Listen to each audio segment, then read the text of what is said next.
मोठी समा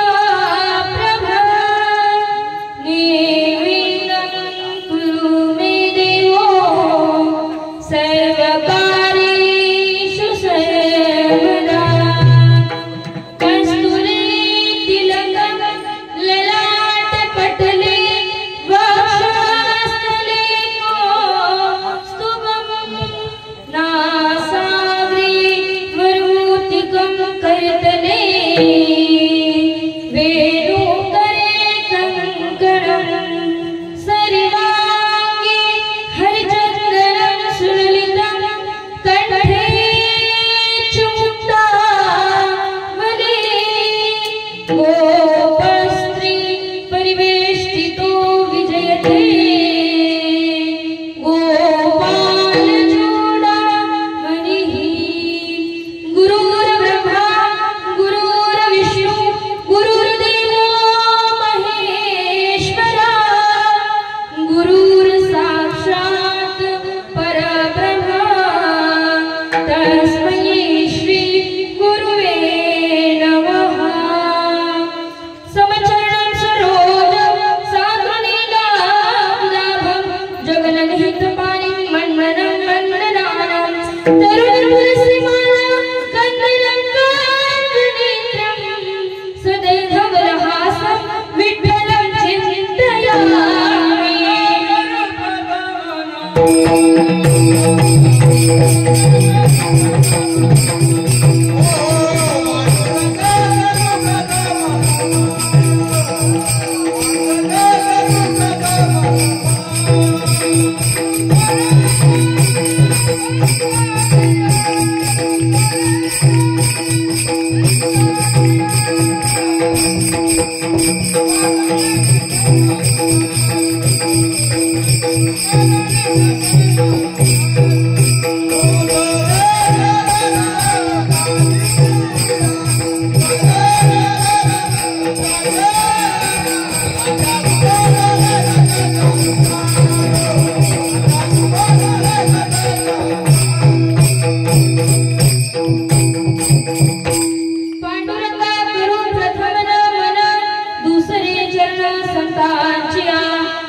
बाबाजी सद्गुरु दास तुका सच्चिदानंद रूपा विश्वोत्पत्त्यादि हेतवे तापत्रय विनाशाय श्री कृष्णाय वयं नमः। जय जय केलिया स्मरण होय सकल विद्यांचे अधिकरण शिवंग श्री चरणा श्री गुरुंचे वजवदय सद्गुरु जय नितार्य संसार गुरु निमिषात्या धरू विवेकावे जाणते गुरु भजिजे तेन तुतकाय होईजे जैसे मुळसिंचन सहजे शाखा पनम संतोषती आता हृदयापले चौफाडूया भले बरी बाई सोपावले श्री गुरुंचे शरण शरण हनुमंता तुम्हा काय भक्तीच्या देवता मजदार सुबटा चले आओ जी पवन कुमार हमारे हरि के कीर्तन में चले आओ पवन कुमार हमारे हरि के कीर्तन में चलो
महाराष्ट्राची भूषण वैराग्याची मूर्ती ज्ञानाचे प्रतिपादन असणारे देहूचे सुप्रसिद्ध संत जगद्गुरु तुकोबाराय यांचा 4 चरणाचा साधा सरळ सोपा इथं बसलेले सर्व वारकरी मार्गरी टाळकरी सर्वांच्या परिचय येतील संतांचं महत्त्व सांगणारा आजचा अभंग विठाला विठाला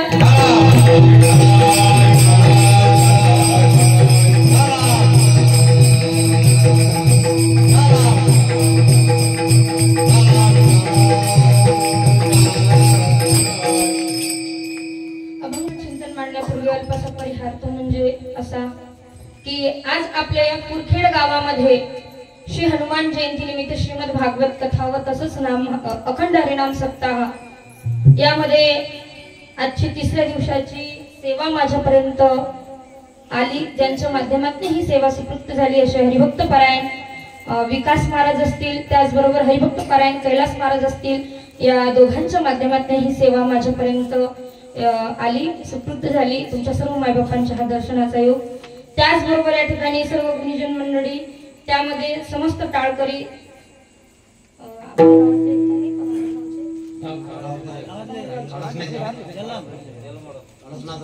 सर्व टाळकऱ्यांसाठी एकदम जोरदार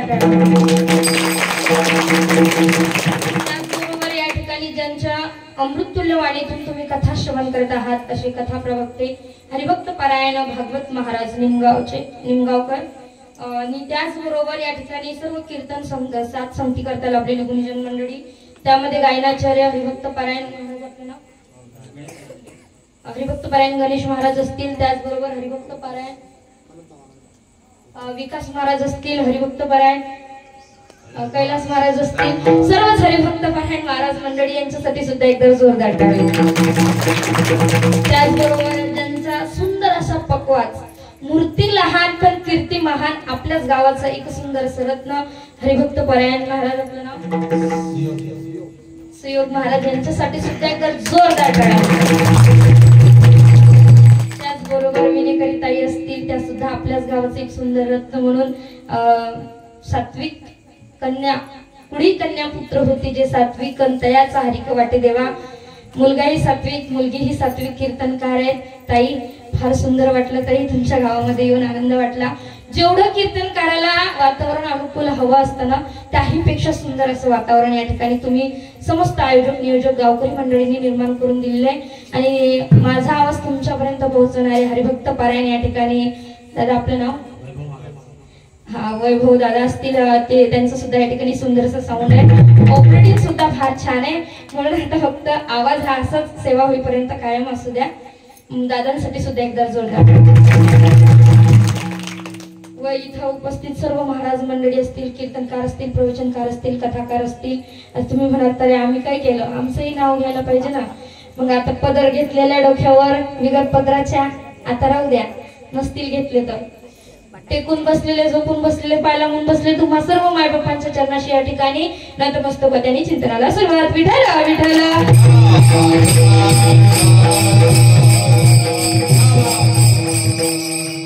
त्यामध्ये मी नाव सांगायचं विसरून गेली जलमचे या ठिकाणी रामदादा सुद्धा आलेले आहेत आमचे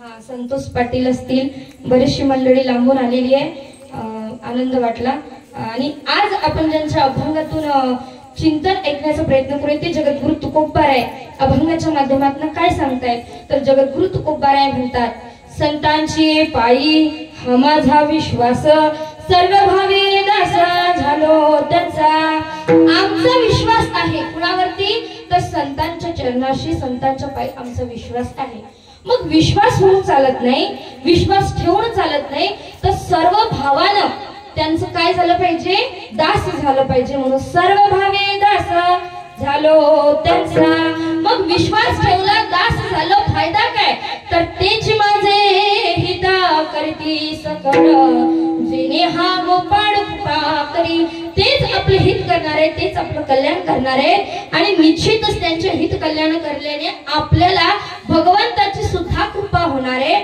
म्हणून तेच माझे हित करती सकळ जेणे हा गोपाळ कृपा करी मग अशा वेळी आपल्या जीवनामध्ये जर काही दुःख येत असतील तर संतांकडे जावं का कारण संत काय करतात भागलिया मज वाहतील कधी त्यांचे आणि जोडे सर्व सुख संत आपल्याला कडे कडेवरती घेतील, आपल्या दुःखांचं निवारण करतील. ज्या प्रकारे भगवंत विठू माझा लेकरू वाडा संगी गोपाळांचा मेळा, तशा प्रकारे संत सुद्धा आपल्या दुःखांचं निवारण करून आपल्याला कडेवरती घेतील आणि निश्चितच त्यांच्या चरणाशी आपल्याला सर्व सुखाची प्राप्ती झाल्याशिवाय राहणार नाही. आणि जगद्गुरु तुकोबाराय म्हणतात, मग असं असताना संत जे आपल्याला सांगतात ते आपण ऐकलं पाहिजे, म्हणजेच त्यांचं वचन आपल्याकडून मोडता कामा नये. म्हणजे काय करायचंय? तुका म्हणी शेष घेईन आवडी. जगद्गुरु तुकोबाराय शेवटच्या चरणात सांगतात की अशा संत महात्म्यांचं आपण उच्चिष्ट खाल्लं पाहिजे. त्यांचं उष्ट खाल्ल्याने आपल्या सर्व पापांचा नाश होणार आहे नवे नवे. तर त्यांचं उष्ट खाल्ल्याने तुका म्हणे शेष सेवीन आवडी आणि वचन न मोडी बोलिले. ते संतांनी जे सांगितले ते संतांच्या सांगण्याच्या मार्गाने, सांगितलेल्या मार्गाने आम्ही चालू आणि तेच माझे हित करीत सकळ. जेणे हा गोपाळ कृपा करी. तेच शेवटी आमचं हित करणारे आणि त्यांचं हित केल्याने भगवंत सुद्धा आमच्यावरती कृपा करणार आहे. असा सरळ सरळ भावार्थ विठ्ठल विठ्ठल.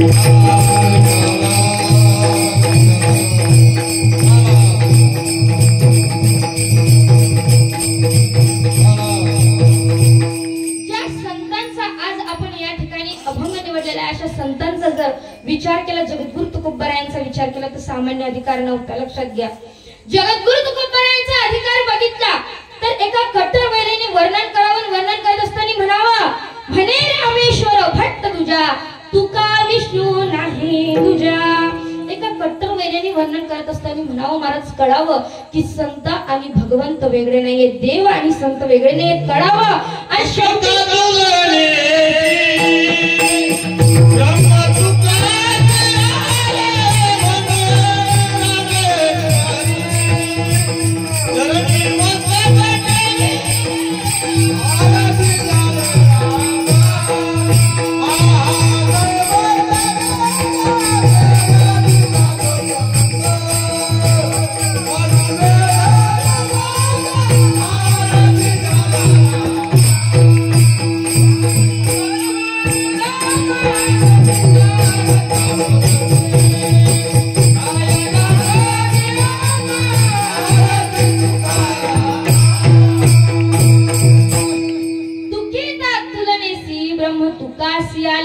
म्हणून रामेश्वरी चरणी मस्तक ठेविले.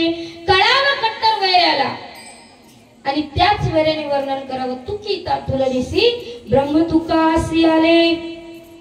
कळाल्याच्या नंतर महाराज शेवटी शरण गेले. पण संतांचा अधिकार सामान्य नाहीये. जगद्गुरु तुकोबारायांचा अधिकार जर बघितला, आपल्या नावाला आपली मुलं बाळ घाबरत नाही, पण त्यांच्या नावाची ताकद काय. जय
तो यम सुद्धा जगद्गुरु तुकोबारायांच्या नावाला घाबरत होता. ही ताकद जगद्गुरु तुकोबारायांची.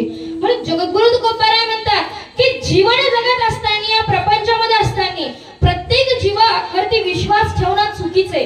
कारण प्रत्येक जीवावरती जर विश्वास ठेवला तर तो कायम स्वरूपी टिकत नाही.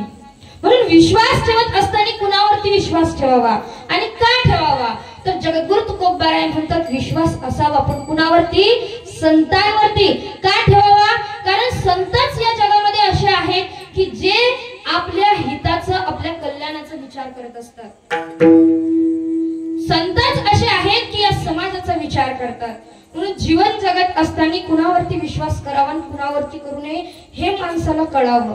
आणि ते कळण्याकरता गुरुचं मार्गदर्शन अत्यंत आवश्यक आहे.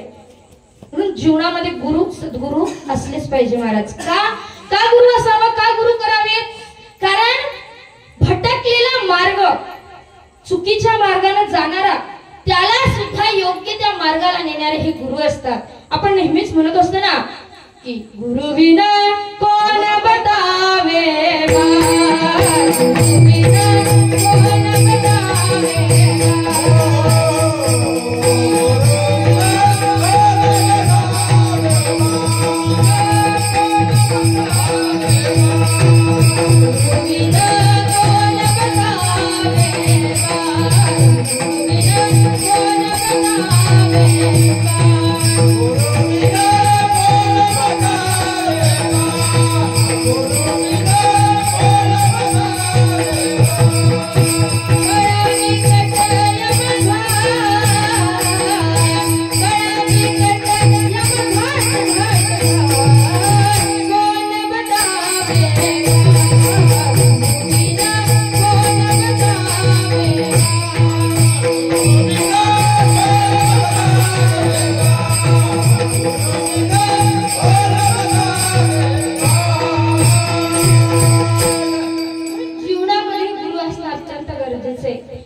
आपण एक म्हण ऐकली आहे, ज्याने गुरु नाही केला त्याचा जन्म वाया गेला. जीवनामध्ये गुरु करावा महाराज. कारण गुरु जे सांगतात ना ते सत्य सांगतायत, अनुभवातून सांगतायत, आपल्या ज्ञानातून सांगतायत. आणि गुरु ही तितक्या पात्रतेचा असावा, तेवढा ज्ञानी असावा. कुणालाही गुरु करून चालत नाही. ज्याला गुरु केलेला आहे ना त्याच्याकडे आपल्या प्रत्येक प्रश्नाचं उत्तर असावं, त्याला प्रत्येक गोष्टीचं ज्ञान असावं, वेद उपनिषद शास्त्र पुराणाचं ज्ञान असावं. आणि असे आपले गुरु असावेत महाराज. गुरु कुणाला म्हणतात तर जे अज्ञान रूपी अंधकारापासून आपल्याला दूर नेऊन ज्ञान रूपी प्रकाशामध्ये प्रज्वलित नेऊन सोडतात असे आपले गुरु असतात. आणि त्यांनाच गुरु म्हणावं. म्हणून जीवनात गुरु सद्गुरु असले पाहिजे महाराज. आणि संत सांगत असताना म्हणतात आपले जर गुरु आपल्याला काही सांगताय तर त्यांचं ऐकलं पाहिजे. प्रत्येक संत सांगून गेले, प्रत्येक संतांचं चरित्र सांगून गेलं. आज प्रत्येक संतांचा जर विचार केला तर हा वेगवेगळा आहे. आणि त्यांचा अधिकार जर बघितला तर सामान्य अधिकार नाही. नाथरायांचा अधिकार बघितला तर काय अधिकार होता नाथरायांचा? शांतीब्रह्म एकनाथ राय भगवंताचा जर विचार केला तर काय अधिकार होता महाराज? जो दत्तप्रभू स्वामीजींच्या घरी प्रगट व्हायचा, दर्शन द्यायचा, तोच भगवंत नाथांच्या घरी चोपदारी करतोय. दत्त चोपदारी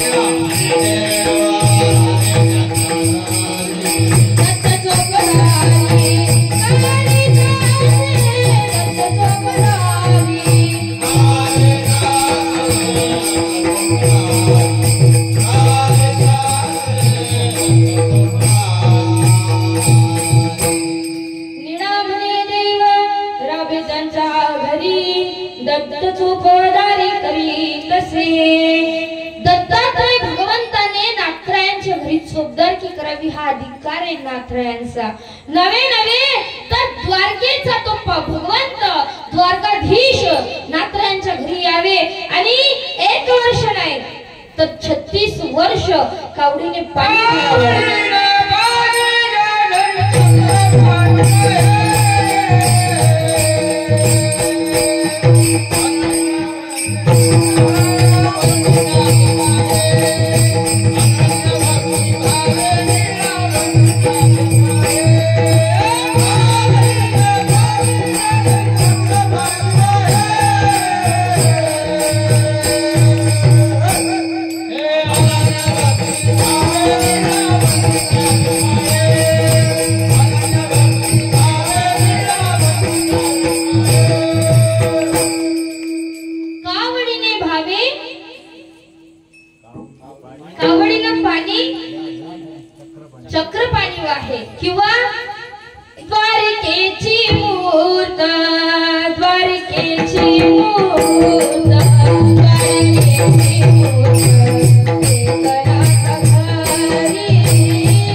अधिकार सामान्य नाहीये महाराज, तेवढा अधिकार आहे संतांचा. तेच संत मंडळी आपल्याला सांगतात की बाबांनो, जीवन जगत असताना विश्वास ठेवावा, पण कुणावरती? अभंगाच्या प्रथम चरणात.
संतांची पायी हा माझा विश्वास. मनुष्याने संतांच्या चरणाशी विश्वास ठेवावा, कारण मनुष्याने मनुष्यावरती जर विश्वास ठेवला तर चालत नाही महाराज. का?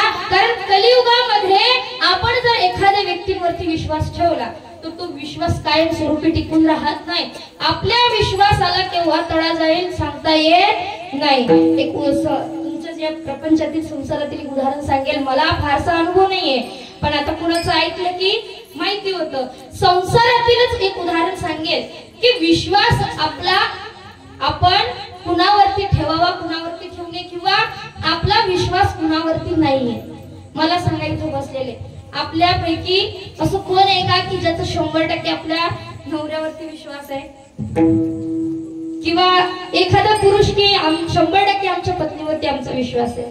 थोड्या तरी कारणाने आपला विश्वास हा डगमगतो आणि विश्वासघात होऊन जातो त्या ठिकाणी काहीतरी कारणाने, छोट्या मोठ्या कारणाने.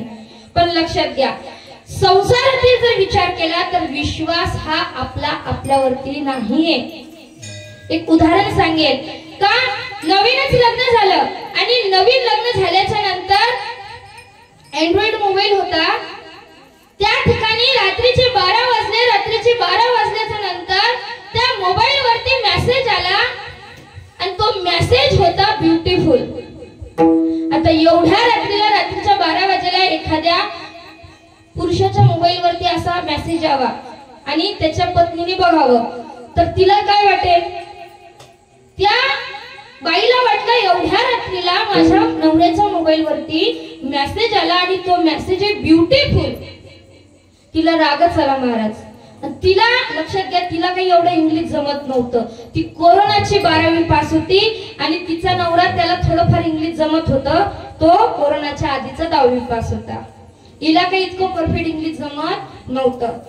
राग आला, गरम पाण्याची बकेट घेतली, जाऊन नवऱ्याच्या तोंडावर फुकून मारली. त्या ठिकाणी तो तडकनी उठला, म्हणजे काय झालं, काय झालं, मला सांगा, एवढ्या रात्री 12 वाजेला तुमच्या मोबाईल वरती ब्युटिफुल मेसेज कुणाचा आला? कोण आहे म्हणे ते सांगा.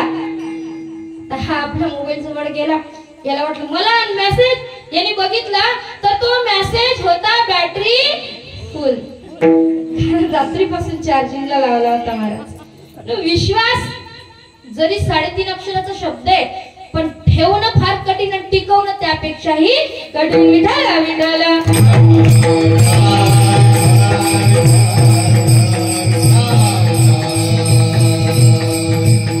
एक तर लक्षात घ्या, त्या ठिकाणी आमच्या महाराज मंडळीतलं उदाहरण देते का, एक महाराज कीर्तन करण्याकरता गेले. सकाळचं काल्याचं कीर्तन झालं, रात्रीचं पुन्हा कीर्तन होतं. 2 कीर्तन करून दुसऱ्या दिवशी घरी परत आले.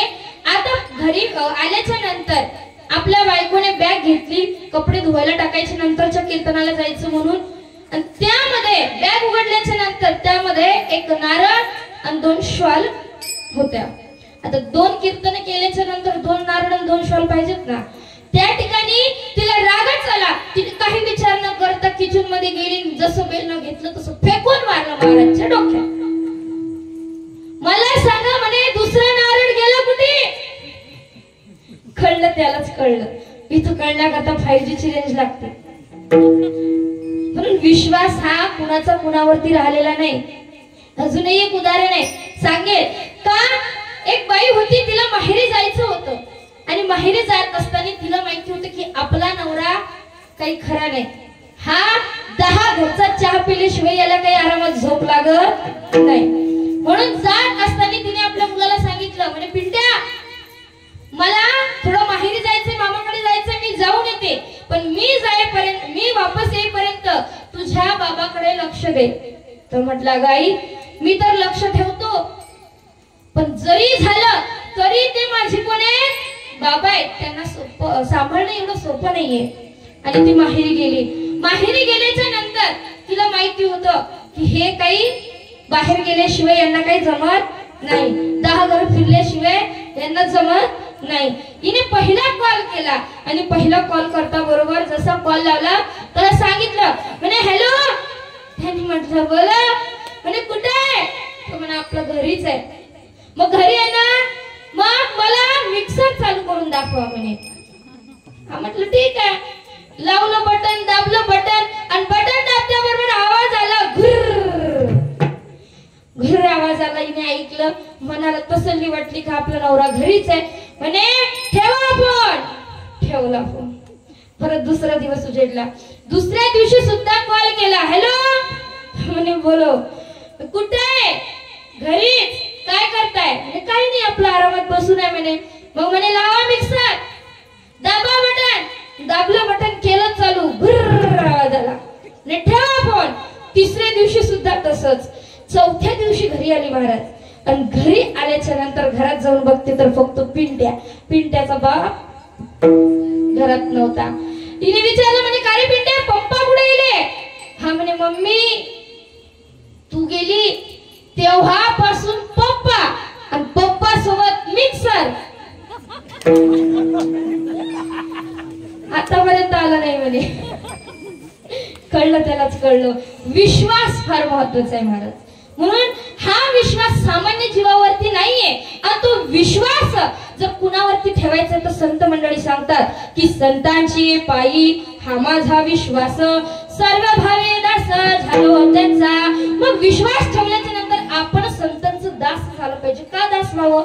प्रत्येकाला वाटतं की माझं कोणीतरी ऐकावं, माझं कोणीतरी ऐकू, पण आपण कुणाचं ऐकू असं कुणाला वाटत नाही. कुणाचं दास व्हावं हे कुणालाच वाटत नाही, पण व्हावं कुणाचं तरी दास. आणि दास झाला तर परिणाम काय होतो तर आपला जयकार होतो महाराज. उदाहरण सांगेल तुम्हाला. हनुमंतरायांनी दासत्व पण स्वीकारलं. हनुमंतरायांनी दासत्व स्वीकारलं. श्री रामचंद्र प्रभूचे दास झाले, भक्ती केली आणि त्यांचा विचार करत असताना आजही आपण त्यांचा जयकार करतो. आजही आपण त्यांची जयंती साजरी करतो. का? कारण भक्ती सामान्य नव्हती, भक्ती तेवढी होती महाराज. आणि अशी भक्ती करत असताना त्यांनी सांगावं काय? श्रीराम जानकी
श्री राम जानकी बैठे हैं मेरे सीने में.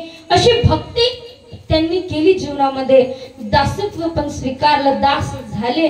आपण सुद्धा कोणाचं तरी दास व्हावं. म्हणून संत जगद्गुरु तुकोबाराय म्हणतात की संतांची पायी हा माझा विश्वास आणि सर्व भावे दास झालो त्यांचा. मग त्यांचा दास झाल्याने फायदा काय?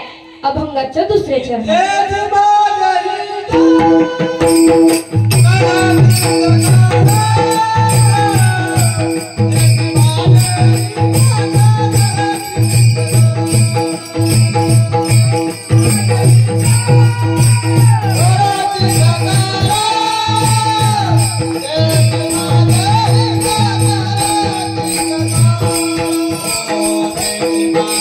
Oh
तेच माझे हित करती सकळ जेने हा गोपाळ कृपा करी. आपल्या जीवनामध्ये संतांच्या चरणाशी जर विश्वास असेल, त्यांचं जर खऱ्या अर्थानं आपण दास असू, तर निश्चितच संत आपलं कल्याण केल्याशिवाय राहणार नाही. तेच आपलं हित करणार आहेत. म्हणून माणसाला कळावं की आपलं हित काय अहित काय, आणि त्या करतात संत मंडळी सांगत असतात. संत मंडळी सांगतात तुम्हाला तुमचं हित कळावं, आणि ते हित करण्याकरता भगवंताची भक्ती समजली पाहिजे, केली पाहिजे, नामस्मरण जीवनामध्ये आलं पाहिजे. पण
नामस्मरण केलं पाहिजे.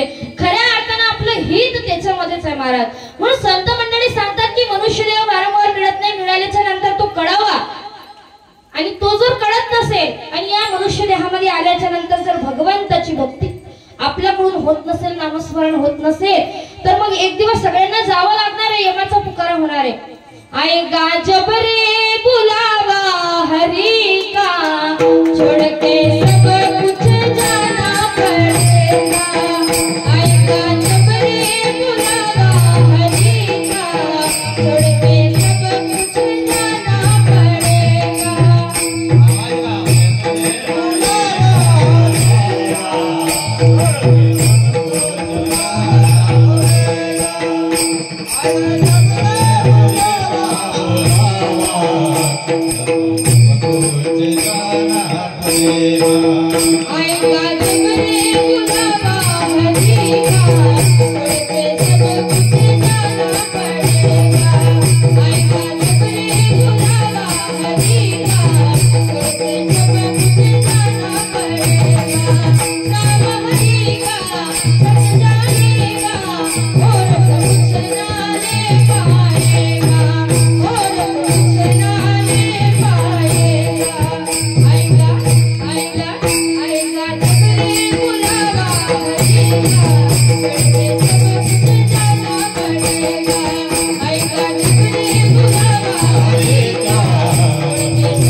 जन्माला आलेल्या प्रत्येक जीवाला एक दिवस जावं लागणार आहे. पण जाण्याआधी आपल्याला लक्षात घ्या, आपण म्हणतो की जन्माला येत असताना मनुष्य खाली हात येतो, जावं सुद्धा खाली लागतं, बरोबर. पण येत असताना आपण सोबत घेऊन येतो ते आपलं भाग्य, आणि जाताना सोबत घेऊन जातो आपले चांगले वाईट कर्म. म्हणून लक्षात घ्यावं की जीवन जगत असताना सोबत जाणारे एकच रतन धन आपल्या जवळ ठेवावं, आणि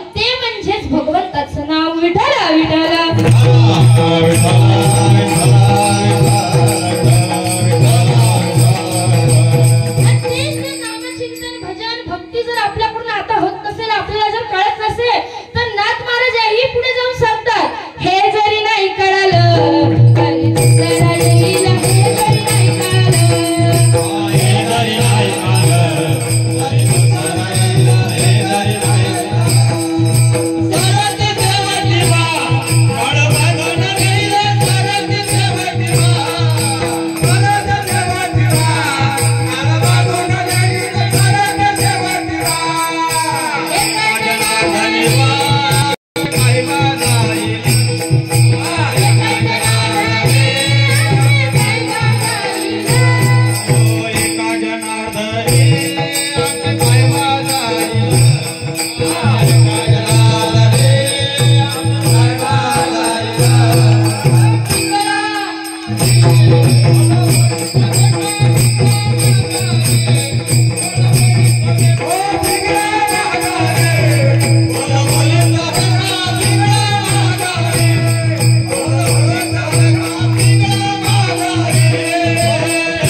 आपलं हित करण्याकरता बसलेले आहेत. म्हणून संतांचं ऐकावं. संत मंडळी सांगतात ना की जीवनामध्ये आल्याच्या नंतर आपल्याला आपलं हित कळावं. खऱ्या अर्थानं म्हणावंसं वाटतं की इथं बसलेल्या प्रत्येक जीवाला आपलं हित कळालेलं आहे. मग इथं येऊन तुम्ही झोपा, काहीच प्रॉब्लेम नाही. इथं येऊन झोपलेला व्यक्ती सुद्धा आपल्या हिताकरता जागा आहे. आणि घरी टीव्हीच्या समोर टीव्ही बघत असताना जो जागा आहे तो खऱ्या अर्थानं झोपलेला आहे. म्हणून इथं येऊन बसल्याच्या नंतर तुम्ही झोपी जरी गेलात तर काहीच हरकत नाही, पण इथं यायला महत्व आहे. विठाला विठाला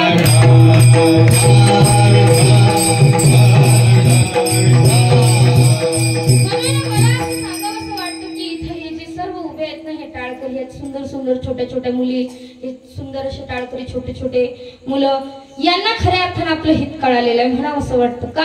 कारण यांना कळालं एवढ्या कमी वयातच की इथं उभं राहण्याची ताकद काय, आणि इथं उभं राहणं प्रत्येकाच्या बसमध्ये नाहीये.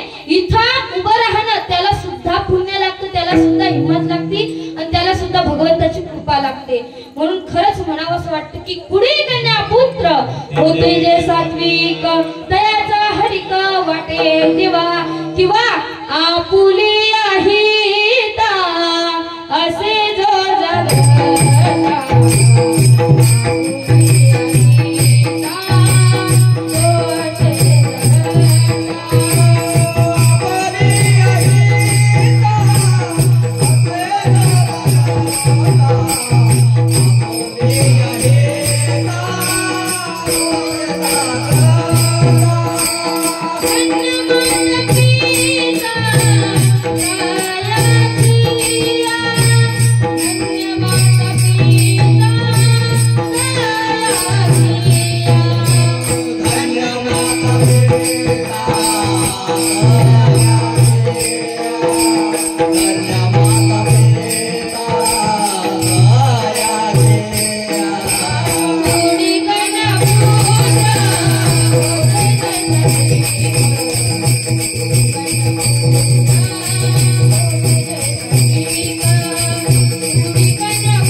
म्हणून धन्य माता पिता तयाची, खरोखर धन्य आहेत त्यांचे आई वडील की एवढे सुंदर एवढ्या कमी वयामध्ये संस्कार. आनंद वाटला की आपल्याच गावामध्ये एक कीर्तनकार सुद्धा इतकं सुंदर पकवाज वाजवतात, एवढे सुंदर टाळकरी. खरंच भाग्य आहे आपल्या गावाचं. म्हणून असेच मुलं मुली जर सात्विक जन्माला येऊ असे वाटत असतील तर काय करावं महाराज, तर जन्माला आलेल्या मुला मुलीला संस्कार महत्वाचे, आणि ते संस्कार देत असताना विचार करावा आई साहेब जिजाऊ मातेंचा काय संस्कार होते हो. राजा घडले, राजांच्या घडण्याच्या पाठीमागे जर कोणाचा हात असेल तर माझ्या जिजामातेचा. म्हणून जिजामाते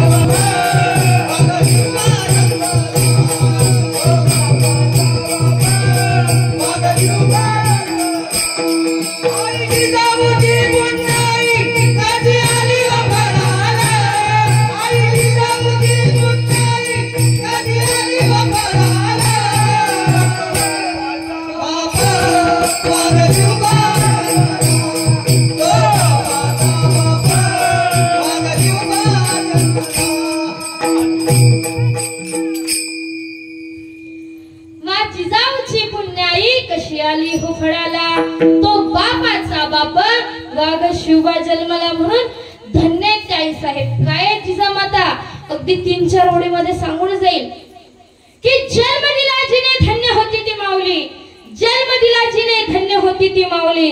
नाव तिचे जिजाऊ शहाजी महाराजांची सावली, नाव तिचे जिजाऊ शहाजी महाराजांची सावली. शुक्रवार दिनी सूर्याचा किरण शिवनेरीवर पडला. शुक्रवार दिनी सूर्याचा किरण शिवनेरीवर पडला आणि तेव्हापासून या भारताचा इतिहास घडला. या भारताचा इतिहास घडला. आणि धन्य ते आई साहेब आणि धन्य ते शिवाजी महाराज. म्हणून माता तशा होत्या म्हणून पुत्र तसा निघाला महाराज.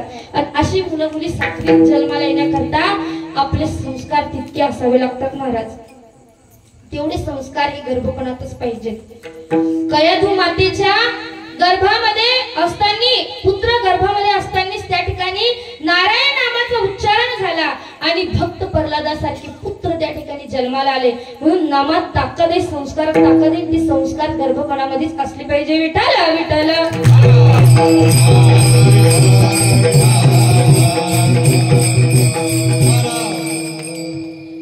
आपले हित करण्याकरता संत मंडळी आपलं हित करणार आहे आणि हे हित आपल्याला कळावं याकरताच कथा कीर्तन असतात. मग या कथा कीर्तनाच्या माध्यमातून असेल किंवा सत्संगाच्या माध्यमातून असेल, जर आपल्याला संत मंडळी सांगतायत की बाबांना तुम्ही जीवनामध्ये नामस्मरण करा, चिंतन करा, तर खऱ्या अर्थाने ते असे सांगणारे कोण आहेत? आपलं हित करणारे आहेत. म्हणून तेच माझे हित करीती सकळ जेणे हा गोपाळ कृपा करी. त्यांच्या हित केल्याने भगवंताची सुद्धा आपल्यावरती कृपा होणार आहे. जसं की कबीरदासजी महाराज म्हणतात कि गुरु गोविंद दोन खड़े काकू लागे पाय और बलिहारी वा गुरु की जो गोविंद दियो मिलाय. गुरुंची जर कृपा झाली, गुरुचं जर मार्गदर्शन योग्य मिळालं, गुरुचा जर आशीर्वाद असला तर निश्चितच आपल्याला भगवंताची प्राप्ती झाली.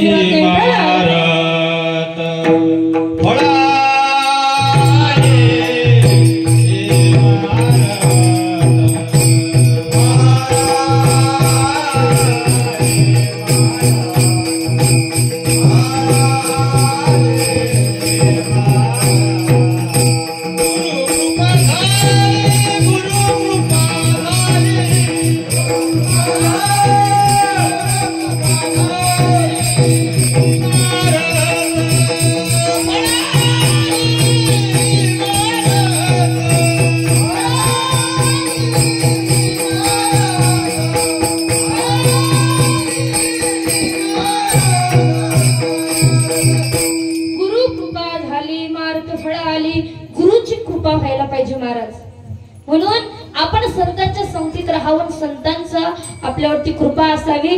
म्हणूनच आपण म्हणत असतो ना की संत संगतीचे काय सांगू सुख आपण परिखे. म्हणून संतांच्या संगतीत राहावं महाराज. त्यांच्या संगतीत राहिल्याने निश्चितच आपल्याला भगवंताची प्राप्ती होईल. विठ्ठल विठ्ठल.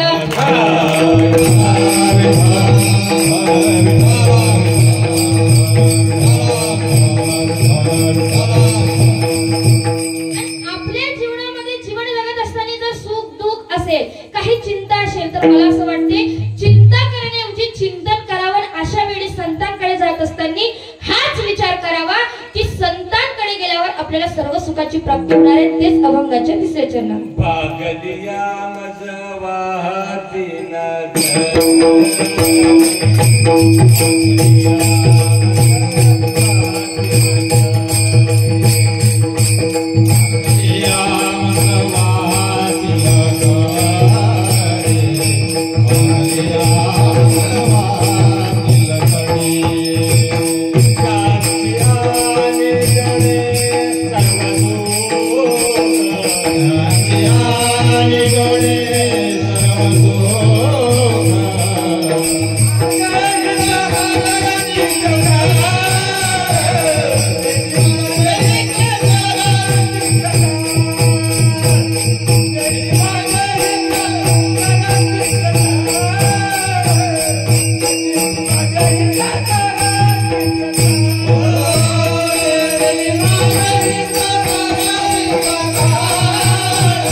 आपल्या जीवनामध्ये जर काही दुःख असेल, काही विपत्ती असेल, संकट असेल, चिंता असेल तर ते सर्व घेऊन संतांकडे जावं.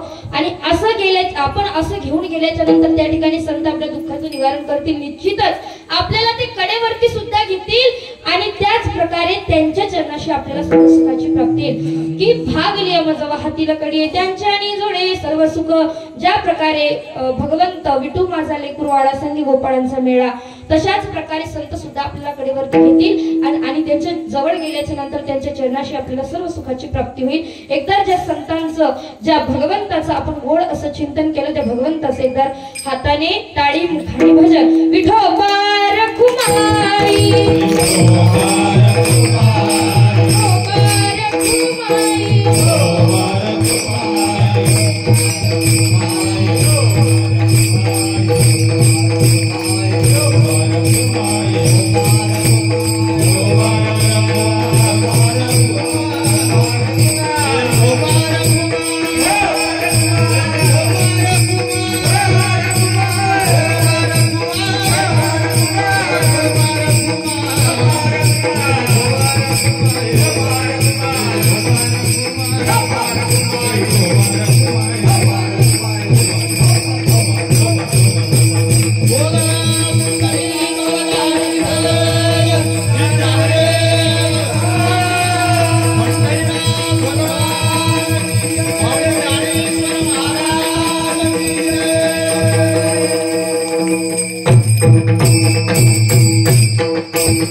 पाहिजे तसं तुमचा मला टाळ्यांचा भजनाचा प्रतिसाद मिळालेला नाहीये म्हणून माझ्या करता तुम्हाला आनंद वाटतो की नाही तर मला माहित नाही पण मला आनंद मिळावा तुमच्या माध्यमातून म्हणून मुखाने भजन आणि हाताने टाळी झाली पाहिजे। सगळ्यांनी दोन्ही हात वरती करा। अगदी 2च मिनिटं घेईल जास्त घेणार नाही। सगळ्यांनी आपले हात वरती करा आणि जेवढं आपल्याकडून होईल तेवढं मोठं अंतकरण करून आपल्याला या ठिकाणी भजन करायचंय। ज्या रामरायाचा ज्या हनुमंतरायांचा आपण उत्सव साजरा करतोय हा सोहळा हा सप्ताह आहे कीर्तन कथा तुमच्या आनंदाकरता म्हणून तुम्हाला आनंद मिळावा त्याचबरोबर आम्हालाही मिळावा म्हणून त्याकरता तुम्हा सगळ्यांनी मायबापांनी या ठिकाणी हाताने टाळी मुखाने भजन माझ्या मागे म्हणायचंय। आपला आवाज शेवटच्या टोकापर्यंत गेला पाहिजे या गावाच्या एवढा आवाज मोठा निघाला पाहिजे म्हणून सगळ्यांनी भजन म्हणायचं आहे। श्रीराम जय राम जय जय राम श्रीराम जय राम जय जय राम श्रीराम जय राम हाताने टाळी मुखाने भजन दोन्ही पाठवते टाळी टाळी श्रीराम जय राम जय जय राम श्रीराम जय राम जय जय राम श्रीराम जय राम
दुश्मनाचे सदन होती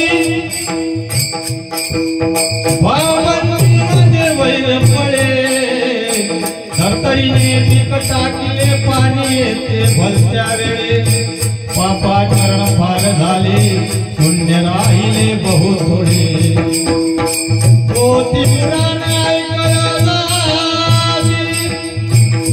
झोपीमध्ये भरा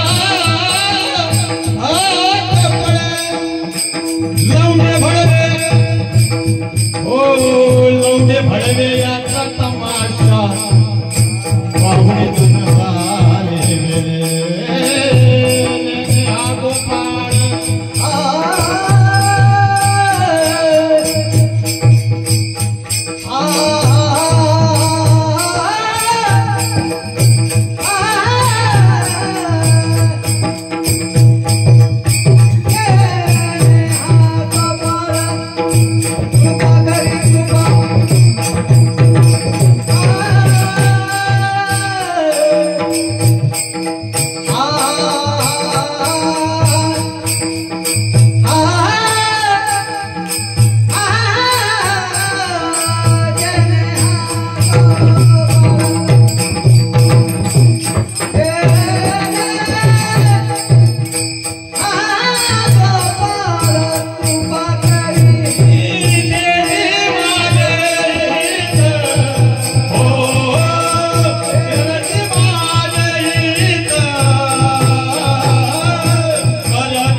शेवटच्या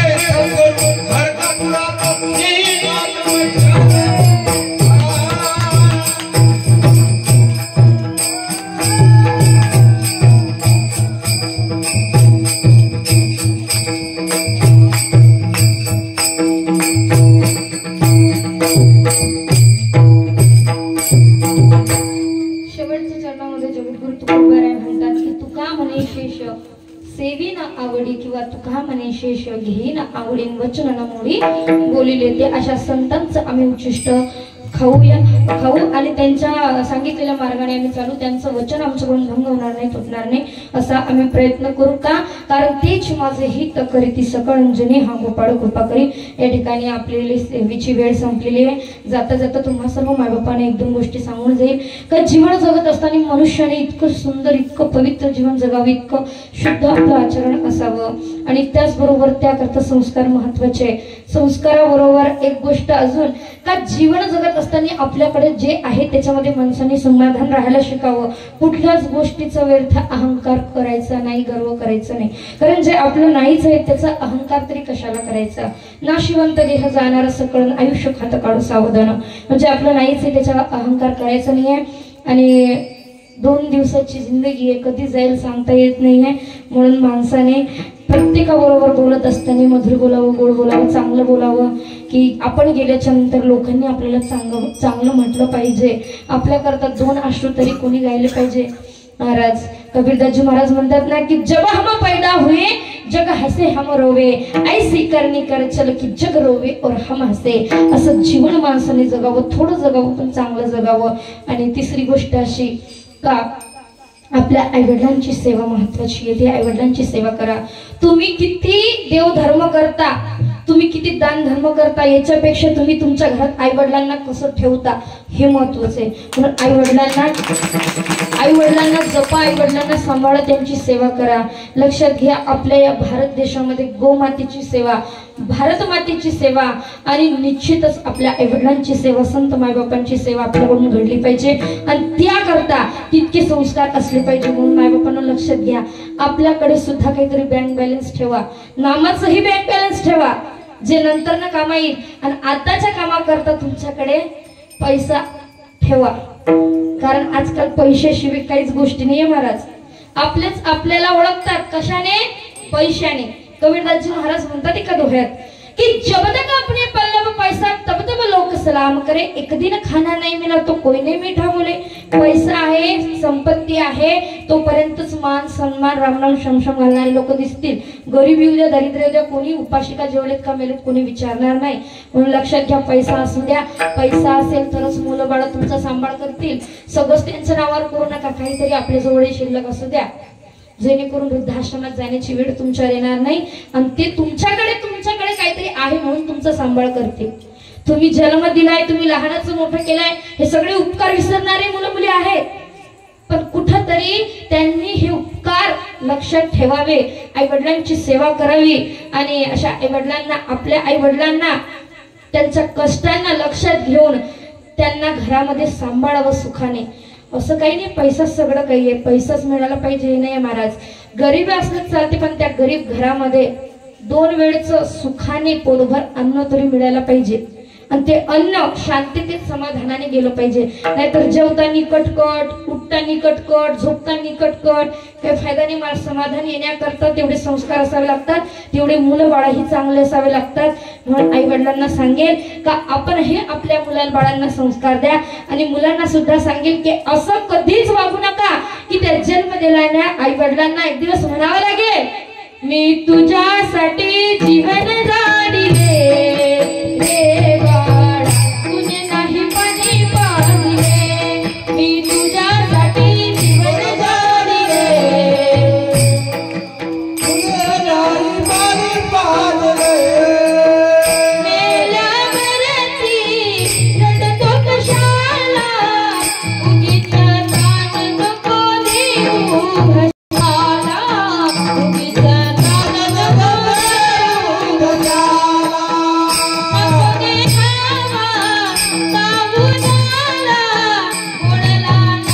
कधी रुपया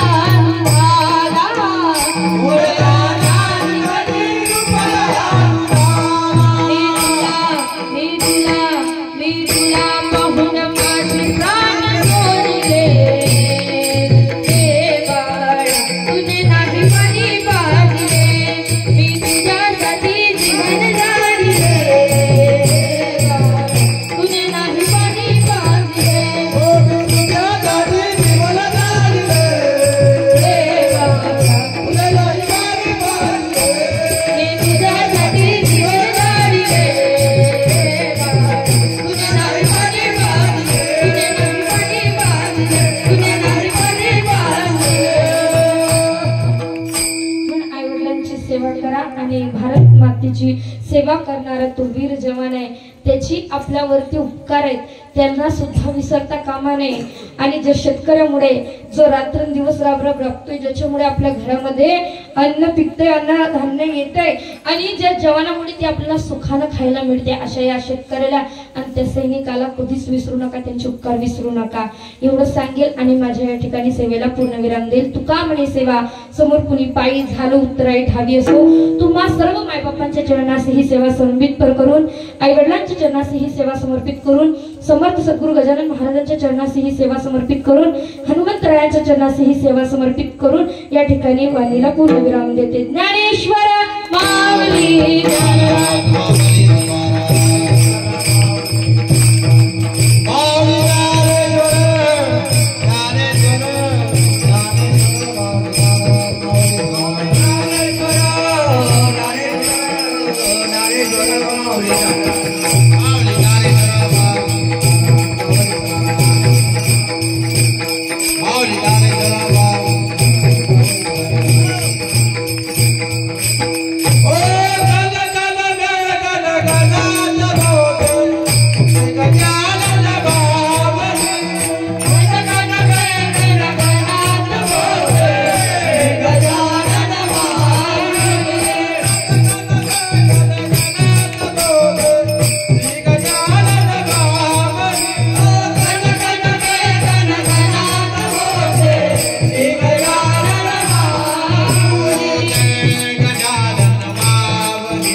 कारण आपल्या गावासारखं गाव जरी छोटा आहे तरी खरंच आनंद वाटला की सर्व भाविक मंडळी या ठिकाणी, आणि त्याचबरोबर चालू कीर्तनातून कोणी सुद्धा उठलं नाही, काही नाही, विनाकारांची व्यर्थ गडबड काहीच दिसली नाही.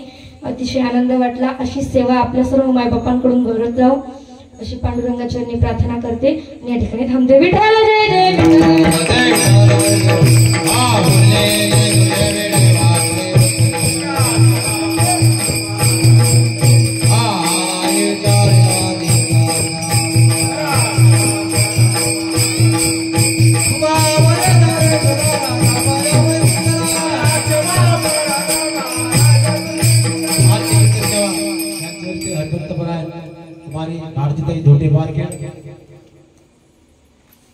महाराज म्हणलं तरी चालेल. आता महाराज आहेत आणि विशेष म्हणजे भागवताचार्य आहेत.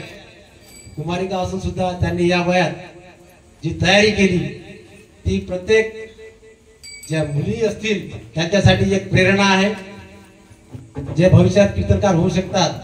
आता ह्या ज्या मुली कीर्तनाला आहेत, मी तर अशी अपेक्षा करतो की यांनी थोडा जर प्रयत्न केले, शाळेमधून जे आपले कार्यक्रम होतात 26 जानेवारी 15 ऑगस्ट भाषणाची तयारी करा. जशी खुशी नुसतं शाळेतून तयार झाली, एका 8 दिवसात तिने तयारी केली आणि या शेगावसारख्या गजानन महाराजच्या पवित्र भूमीत तिचं कीर्तन झालं, आजूबाजूला झाले. अशीच प्रेरणा सगळ्यांनी घ्यावी. कोणालाही काही अशक्य नाही या जगात. कुठलंही कार्य कोणीही करू शकतो, फक्त मनाची भावना पाहिजे आणि आत्मविश्वास आणि संतांच्या पायी विश्वास, जे माऊलींनी सांगितलं. तर आजची जी कीर्तन सेवा या ठिकाणी आमच्या, मी आपल्या पौड जिल्ह्याला गेलो होतो, तिथं ताईंची भेट झाली आणि तिथं मी तर कीर्तन ऐकलंही नव्हतं, फक्त ते भागवताचार्य मला वाटल्या म्हणून मी कीर्तन घेतलं. आणि छान त्यांनी या ठिकाणी आपल्याला प्रबोधन केलं, त्याबद्दल त्यांचे आभार मानतो. म्हणजे त्यांच्या घरून त्याला आणायला खूप म्हणजे उशीर झाला. त्यांचे भाऊ इथपर्यंत जन्मपर्यंत आले, तिथून ते गाडीवर आले आणि घरचे कोणाच रिकाम पण नसताना ते या ठिकाणी वेळात वेळ काढून त्याबद्दल त्यांचे आभार मानतो. उद्याची कीर्तन सेवा भागवताचार्य हरिभक्त परायण विनायकजी महाराज भोपडे निमगाव यांचं कीर्तन होईल ठीक 8:30 वाजता. सगळ्यांनी कीर्तन श्रवणाचा लाभ द्यावा. ज्ञानदेव तुकाराम.